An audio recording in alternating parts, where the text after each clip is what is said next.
Hey everyone, welcome back to the channel. If you're a renter looking to build credit and earn rewards on your everyday spends, the Bilt Mastercard for 2025 could be a game changer.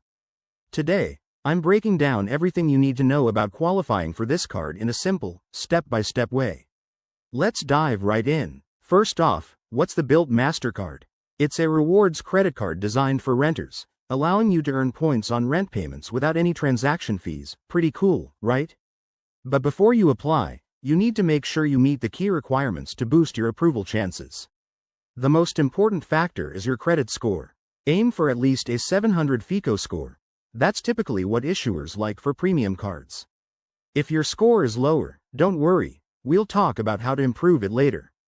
Next, income plays a big role. You'll generally need to demonstrate an annual income of around $50,000 or more, depending on your overall financial profile. This helps show you can handle the card responsibly. Age and residency are straightforward.